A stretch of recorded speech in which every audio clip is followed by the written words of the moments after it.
की शिक्षा व्यवस्था बिल्कुल चौपट है। चौपट क्यों है उसके बात करने की जरूरत है। चौपट है ये तो सबको मालूम है, जब तक चौपट रहेगी। और अगर हम किसी भी तरीके की विकास की बात करते हैं, जो कि बिहार में बिल्कुल एक जुमला है, हर व्यक्ति भले ही उससे कोई काबिलियत हो या ना हो विकास करने की, लेकिन विकास की बातें करते हैं। हमारे माननीय मुख्यमंत्री तो खुद को विकास पुरुष ही कहते हैं, लेकिन जब तक शिक्षित नहीं होगा बिहार, तब तक कोई विकास संभव नहीं। शिक्षा से सरकार का कोई लेना देना नहीं, और ये दिमाग वाली बात भी होनी चाहिए। मेरा अब वक्त आ गया है कि हम लोग भी कॉमन सेंस का प्रयोग करें। जिन लोगों ने वहाँ पे गलती पकड़ी हुई है, जो लोग वहाँ पे चुन के जाते हैं, क्या उनका पढ़ाई लिखाई से कोई वास्ता होता है? तो जिसका पढ़ाई से कोई वास्ता ही नहीं है, वो क्या स्कूल में प्रतियोगिता कराए? वो तो 5 साल के लिए वहाँ पे सिर्फ इस वजह से बैठा है कि खूब सारा माल कमा सके, ताकि 5 साल की बाद फिर से चुनाव बिहार। तो इसीलिए शिक्षा चौपट है। शिक्षित लोग जब होंगे तभी बिहार शिक्षित हो। हमारे एजेंडा पे पिछली बार भी था, हमारे मैनिफेस्टो में बिल्कुल स्पष्ट रूप से लिखा था, और फिर से स्पष्ट रूप से कह रहे हैं, कॉमन स्कूलिंग सिस्टम। पूरे विश्व में जितने भी विकसित देश हैं, वहाँ पे जो प्राइमरी एजुकेशन होती है, वहाँ पे कॉमन स्कूलिंग सिस्टम होता है। अभी मैंने कहा था कि अगर भारत गणतंत्र वाकई में है, तो सबसे ज्यादा जरूरी है कि सबको समान अवसर मिलने चाहिए। अगर जो नेता है, नकली नेता, या जो सरकार में जो लोग हैं, उनके बच्चे जब तक सरकारी स्कूल में नहीं पढ़ेंगे, सरकारी स्कूल की क्या व्यवस्था है उनको नहीं मालूम चलेगी, और कभी ठीक नहीं होगी। मैं यहाँ पे सिर्फ एक वजह से हूँ, अगर राजनीति करनी थी तो लंदन में राजनीति कर लेते। बिहार में इस वजह से है क्योंकि बिहार को बदलना भी जुमला हो गया है। जब तक यहाँ की शिक्षा व्यवस्था नहीं बदली जाएगी, यहाँ पे भविष्य वैसा नहीं हो पाएगा जैसा कभी यहाँ का इतिहास हुआ करता है। और इसीलिए जब हमारी सरकार आएगी, मैनिफेस्टो तो यहाँ पे कोई बनाता नहीं है, लेकिन हमने एक नई परंपरा शुरू की थी मैनिफेस्टो बना के। इसमें हमने वो सारी चीजें लिखी थी जो होलिस्टिक डेवलपमेंट की जरूरत है, जो शिक्षा में जरूरत है, वो सभी लिखा था, और उस सभी पे काम करना पड़ेगा। तो लिख देने से कुछ नहीं होना है। तो वो सारी चीजें हमारी प्रतिबद्धता है। मैं बिल्कुल सच और कायदे से आपको बताती हूँ, ये जितनी बातें हैं नंबर 1 बनाने की, आगे करने की, उसमें मूल रूप से जो सबसे ज्यादा जरूरी है वो है बच्चों की शिक्षा। आप लोग यहाँ पे हैं, अच्छा है, एक मौका मिला है, हम एक बात कहना चाहते हैं। ये जो राजनीति को तमाशा बना दिया गया है सड़क के विरोध करके, हम ये जानना चाहते हैं कि क्या हमारे कॉन्स्टिट्यूशन में सदन नहीं है? सदन है ना ये? राजनीति में क्यों है? ये जो पूरी व्यवस्था है वो तो जनता के पैसे को खाने के लिए नहीं है।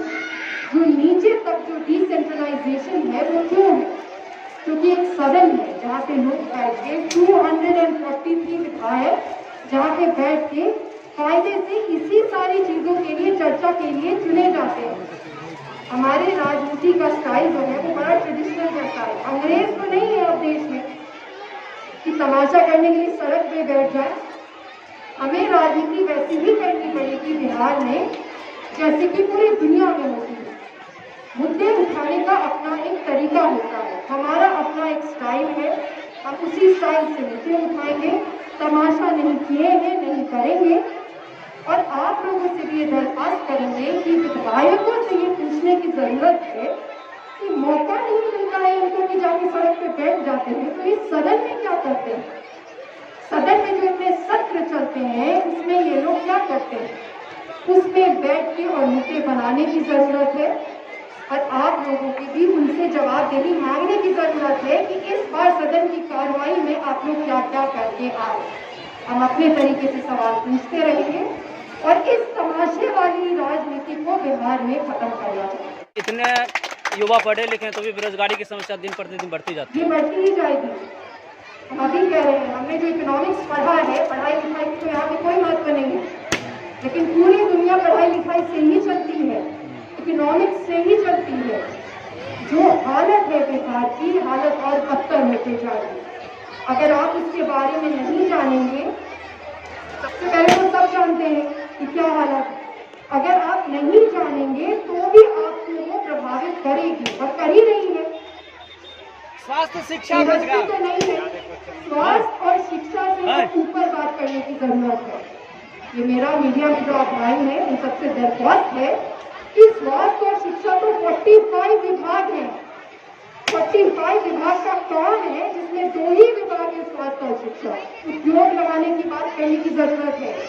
कितनी सरकारी नौकरी दे देंगे ये बताइए। 13 करोड़ जनसंख्या है बिहार की, सबको नौकरी मिलनी पड़ेगी और सबको नौकरी तब मिलेगी जब हमारे यहाँ उद्योग होंगे। हमने उद्योग का मुद्दा उठाया था, क्या हुआ उद्योग के मुद्दे का? थोड़ी सी तमाशेबाजी हुई, आए कोई केंद्र से कोई मंत्री बन के आए कि हम उद्योग आएंगे। कितने उद्योग आए 2 साल में? एक भी क्या उद्योग आया है? और हम आपसे पूछते हैं, आप लोग ज्यादा पढ़े लिखे, हमें बताइए कि 13 करोड़ जनसंख्या को जब तक उद्योग नहीं आएंगे कहाँ से नौकरी मिलेगी? यूपी में भी हाल फिलहाल चुनाव हुआ है जिसमें देखने को मिला है, फोटो वायरल हुआ है कि बुलडोजर पे साइकिल लटकी हुई मिली और बुलडोजर से साइकिल को तोड़ा गया है। इस पर क्या कहेंगे आप? या तानाशाही की सरकार बन रही है क्या? तानाशाही है पूरे देश में? कहाँ नहीं है तानाशाही की सरकार? पूरे देश में तानाशाही है, चाहे वो ये पार्टी तानाशाही कर रही हो या वो पार्टी। कौन सी पार्टी है जो तानाशाही नहीं कर रही, उसका हमें नाम बताइए। पूरी जुमलेबाजी की राजनीति है, वोट भी जुमलों पे होता है। ये चीज जब तक नहीं बदलेगी, जैसा मैंने पहले भी कहा था, प्रजातंत्र के नाम पर ये खट्टा मजाक है। ये लोग वहां पे बैठते हैं, सिर्फ लूटते हैं ताकि अपना घर अपना परिवार आगे बढ़ा सके, सत्ता पे कब्जा करके बैठे रहते हैं और भारत इससे पीछे जा रहा है। हक देने से कोई भी बात चुप नहीं हो जाती। हम भारत को विश्व में सबसे आगे लेके जाने की बात करते हैं, आत्मनिर्भर होने की बात करते हैं।